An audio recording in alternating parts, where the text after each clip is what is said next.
எதிர்வரும் ஜனாதிபதி தேர்தல் சம்பந்தமாக இந்த நாட்டிலே பல சித்து விளையாட்டுக்கள் நடைபெற்று கொண்டிருக்கின்றது. தேர்தல் அறிவிக்கும் காலம் மிகவும் நெருங்கி கொண்டிருக்கின்றது.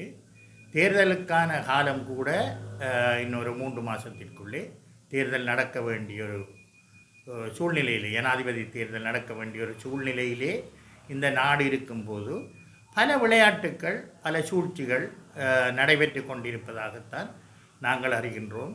ஏற்கனவே ஒரு வழக்கு தாக்கல் செய்யப்பட்டு ஜனாதிபதி தேர்தலை தற்போது அறிவிக்கக்கூடாது என்று ஒரு வழக்கு தாக்கல் செய்யப்பட்டு அது உயர்நீதிமன்ற நீதிபதிகளினால் விவாதத்துக்கு எடுத்துக்கொள்ளாமலே நிராகரிக்கப்பட்டது. இன்னும் ஒரு வழக்கு தாக்கல் செய்யப்பட்டிருக்கின்றது நேற்றைக்கு முன்தினம். அதேபோன்று அரசியலமைப்பிலே இருக்கின்ற சில ஓட்டைகளை பயன்படுத்தி அதற்குள்ளாலும் நுழைவதற்கும் முயற்சிகள் நடைபெற்று கொண்டிருப்பதாகத்தான் அறியக்கூடியதாக இருக்கின்றது. எது நடந்தாலும் மக்களது ஆணையுடனே நாடு ஆளப்பட வேண்டும்.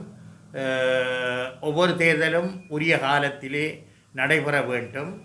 வடக்கு கிழக்கு உட்பட இலங்கையிலே பல ஆண்டுகளாக மாகாண சபைகள் கலைக்கப்பட்டு தேர்தல்கள் நடைபெறாமல் இருக்கின்றது. அதே போன்று 2023 உள்ளூராட்சி மன்ற தேர்தலுக்கான வேட்பு மனுக்கள் கோரப்பட்ட பின்பும் இதுவரை நடைபெறாமல் இருக்கின்றது.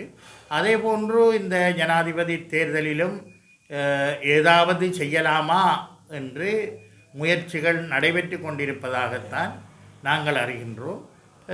ஜனாதிபதி மாத்திரமல்ல, இந்த நாட்டை தற்போது ஆண்டு கொண்டிருக்கும் அரச தரப்புகளும் இதற்கு பின்னால் இருக்கலாம் என்பது என்னுடைய ஊகம்.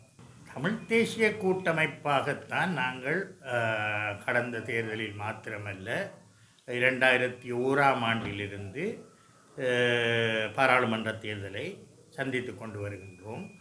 2001 தமிழ் தேசிய கூட்டமைப்பு பதிவு செய்யப்படாத ஒரு அரசியல் கூட்டாக 2001 தமிழர் விடுதலை கூட்டணியின் சூரியன் சின்னத்திலே போட்டியிட்டிருக்கிறோம்.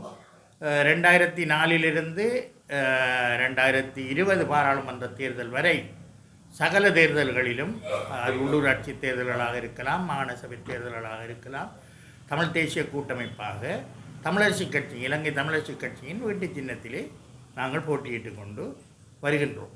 கடந்த 2020 10 பாராளுமன்ற உறுப்பினர்கள் தமிழ் தேசிய கூட்டமைப்பின் ஊடாக தெரிவு செய்யப்பட்டிருந்தார்கள். அதிலே 5 பாராளுமன்ற உறுப்பினர்கள் தமிழரசுக் கட்சி சார்பாகவும், 3 பாராளுமன்ற உறுப்பினர்கள் தமிழீழ விடுதலை இயக்கம் டெலோ சார்பாகவும், 1 பாராளுமன்ற உறுப்பினர் ஜனநாயக மக்கள் விடுதலை முன்னணி புளட் மூலமாகவும், ஒரு தேசிய பட்டியல் உறுப்பினர் வந்தது. அது அங்கத்துவ கட்சிகளுடன் கலந்தாலோசிக்காமலே தமிழரசுக் கட்சி அவர்களது சின்னத்திலே போட்டியிட்டபடியால், அவர்களது கட்சியிலே போட்டியிட்டபடியால் தானாக அவர்களே அதை எடுத்துக்கொண்டார்கள். மொத்தமாக 10 பாராளுமன்ற உறுப்பினர்கள் தமிழ் தேசிய கூட்டமைப்பின் சார்பில் இருக்கின்றோம். தமிழ் தேசிய கூட்டமைப்பின் தலைவராக சம்பந்தன் ஐயா தொடர்ச்சியாக இருந்து கொண்டு வந்தார்.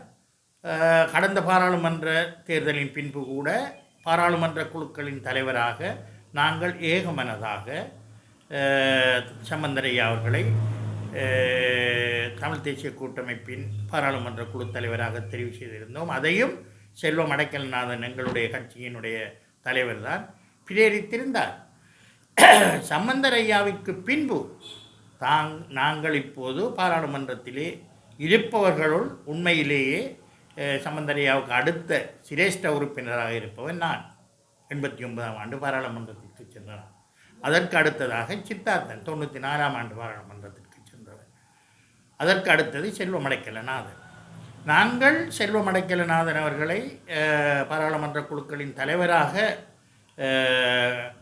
தெரிவு செய்யப்பட வேண்டும் என்று நாங்கள் தமிழீழ விடுதலை இயக்கமும் புளட் அமைப்பும் சித்தார்த்தன் அவர்களும்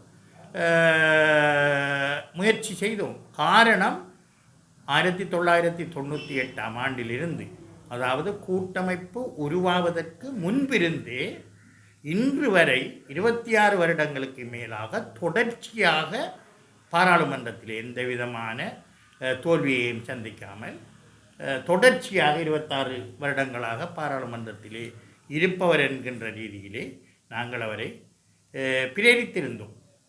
இருந்தாலும் தமிழரசு கட்சி பாராளுமன்ற உறுப்பினர் எல்லாரும் இல்லை, தமிழரசு கட்சியிலே இருக்கின்ற 2 பாராளுமன்ற உறுப்பினர்கள் தங்களுடைய கட்சியின் நிலைப்பாட்டை அறிந்துதான் நாங்கள் இதற்கான ஒரு முடிவை சொல்ல வேண்டும் என்று கூறியிருந்தார்கள். நாங்கள் அதற்கு கட்சிக்கும் பாராளுமன்ற உறுப்பினர்களது குழுக்களின் தலைவருக்கும் எந்த சம்பந்தமும் இல்லை. பாராளுமன்ற உறுப்பினர்கள் தான் அந்த தலைவரை தங்களுடைய தலைவரை தெரிந்தெடுக்க வேண்டும் என்று கூறியிருந்தோம். இருந்தாலும் தமிழ் தேசிய கூட்டமைப்பு ஆக போட்டியிட்ட நாங்கள் தற்போது பிரிந்திருக்கின்ற காரணத்தினால் செல்வம் அடைக்கலநாதன் அவர்களுக்கு அந்த பொறுப்பை கொடுக்க முடியாது என்கின்ற ரீதியிலே தற்போது கதைகள் வந்து கொண்டிருக்கின்றது. 2023 உள்ளூராட்சி மன்ற தேர்தலிலே தமிழ் தேசிய கூட்டமைப்பாக கடந்த தேர்தலிலே போட்டியிட்ட இலங்கை தமிழரசு கட்சி, டெலோ, பிளட் இந்த 3 கட்சிகளும் 2023 உள்ளூராட்சி மன்ற தேர்தலிலே தமிழரசு கட்சி தனித்து போட்டியிட வேண்டும் என்ற விலகிச் சென்றபடியினால்தான் ஏனைய 2 கட்சிகளும் ஏற்கனவே தமிழ் தேசிய கூட்டமைப்பில் இருந்து பிரிந்த கட்சிகளுடன் இணைந்து ஜனநாயக தமிழ் தேசிய கூட்டணியை உருவாக்கி இருக்கின்றது. எனவே அதற்கும் இதற்கும் சம்பந்தமில்லை என்று கூறியிருக்கின்றோம். சிரேஷ்ட தன்மை நீண்டகால அனுபவத்தின் அடிப்படையில் செல்வம் அடைக்கலநாதன் அவர்களை பாராளுமன்ற குழுக்களின் தலைவராக நியமிக்க வேண்டும் என்று கேட்டிருக்கின்றோம். இறுதி முடிவு இன்னும் எடுக்கப்படவில்லை, பொறுத்திருந்து பார்ப்போம். தமிழ் தேசிய கூட்டமைப்பாக போட்டியிட வேண்டும், அதில் எந்த மாற்று கருத்தும் இல்லை. குறிப்பாக கடந்த பாராளுமன்ற தேர்தலிலே அம்பாறை மாவட்டத்திலிருந்து தமிழ் பிரதிநிதி தெரிவு செய்யப்படவில்லை. இதற்கு முன்பு 94ஆம் ஆண்டும் அம்பாறை மாவட்டத்திலிருந்து தமிழ் பிரதிநிதி தெரிவு செய்யப்படவில்லை.